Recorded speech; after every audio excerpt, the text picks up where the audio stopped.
warahmatullahi wabarakatuh. Perkenalkan, saya Tahrina Perdanawati dengan NIM 0603 1182429008. Saya berasal dari Pendidikan Ekonomi, mata kuliah pengembangan peserta didik dengan dosen pengampu Bapak Dr. Iqbal Berlian, MPD, dan Ibu Dewi Pratita, SPD, MPD. Tujuan pembuatan video ini guna memenuhi tugas akhir semester dan menambah wawasan tentang pengembangan peserta didik di sekolah. Assalamualaikum warahmatullahi wabarakatuh. Selamat siang Ibu Arum. Selamat siang. Terima kasih sudah bersedia meluangkan waktu untuk diwawancarai. Sebelum kita mulai, boleh saya tahu nama lengkap dan mata pelajaran apa yang Ibu ajar? Ya, boleh. Perkenalkan, saya Desi Arumsari, SPD. Saya mengajar BK kelas 12 di SMA Negeri 1 Mekarti Jaya. Itu cukup. Terima kasih. Hari ini saya ingin berdiskusi sedikit tentang perkembangan anak di usia sekolah. Pertanyaan pertama, bagaimana Ibu melihat perkembangan kognitif peserta didik saat dibandingkan dengan tahun-tahun sebelumnya?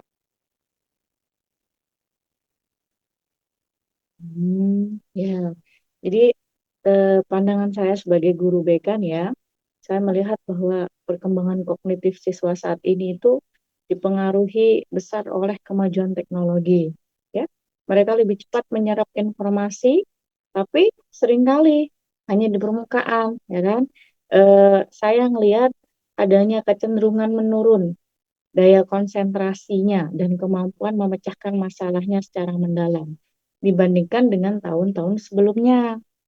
Nah, siswa sekarang nih lebih multitasking, tetapi sering kesulitan dalam mengelola fokus dan berpikir kritis secara berkelanjutan. Jadi eh, mungkin karena pengaruh gadget tadi ya, jadi eh, tingkat fokusnya tuh lebih menurun gitu.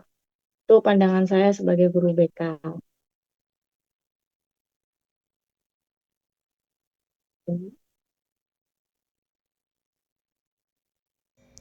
Pertanyaan kedua, apa saja tantangan yang biasa Ibu temui terkait perkembangan sosial dan emosional peserta didik di sekolah?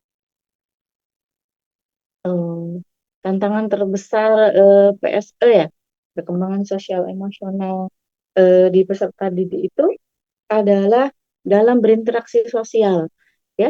Jadi banyak siswa yang mengalami kecemasan, tekanan sosial, bahkan perundungan. Nah, kalau di SMA ini tanpa disadari anak-anak ini tidak sadar bahwa itu sudah melakukan perundungan gitu loh.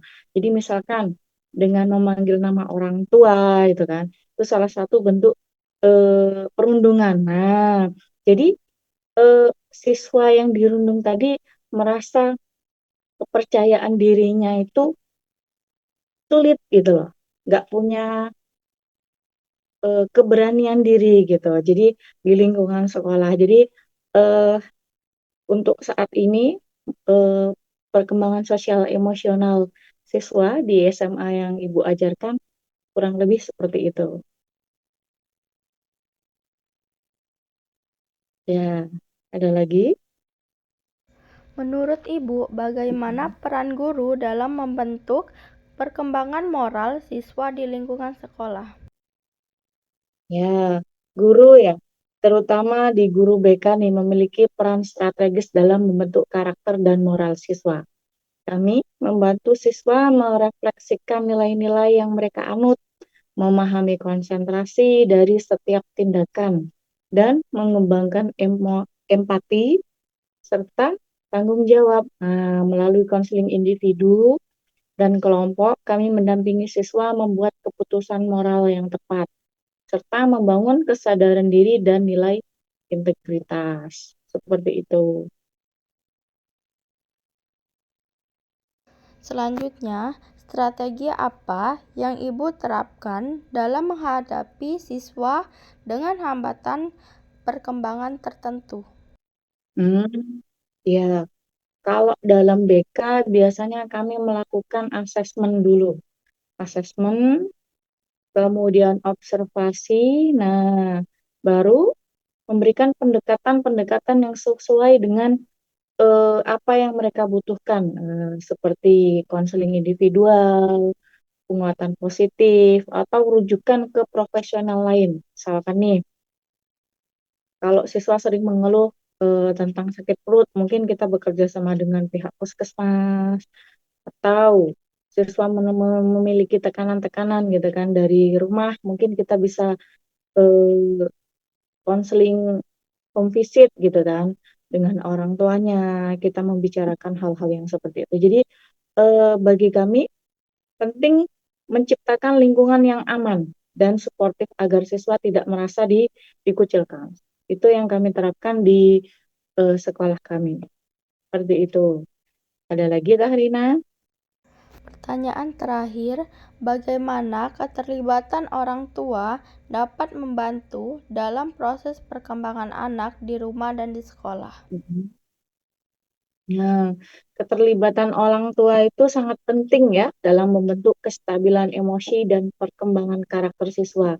Nah, kami BK ini selalu mendorong adanya komunikasi yang terbuka antara rumah dan sekolah.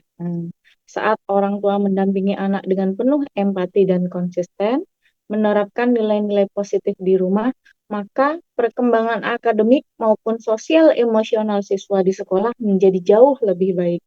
Nah, kami juga menyelenggarakan pertemuan rutin dan konseling keluarga sebagai upaya membangun sinergi yang kuat. Jadi memang di sekolah kami itu ada pertemuan baik dengan orang tua nih ya, baik dengan siswa yang bermasalah ataupun siswa dengan yang berprestasi gitu. Jadi selalu kami berkomunikasi lah. Nah, seenggaknya kalau kita tidak mengundang dari sekolah, kita ada grup nih, grup orang tua gitu kan. Jadi selalu berkomunikasi supaya mm, kita bisa lebih membantu gitu kan proses perkembangan anak secara optimal. Begitu Tah Dina. Terima kasih banyak atas jawaban-jawaban dan waktunya Ibu. Semoga Ya, wawancara ini bisa memberikan wawasan lebih tentang pentingnya peran guru dalam perkembangan anak. ya.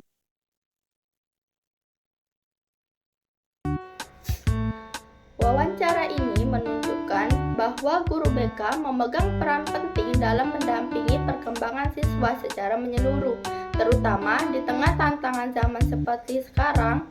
Pengaruh teknologi dan dampak pasca pandemi, pendekatan yang holistik, empati, dan kolaboratif menjadi kunci keberhasilan dalam mendukung siswa.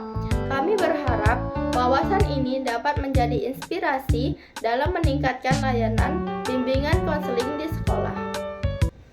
Sekian video dari saya akhiri. Wassalamualaikum warahmatullahi wabarakatuh.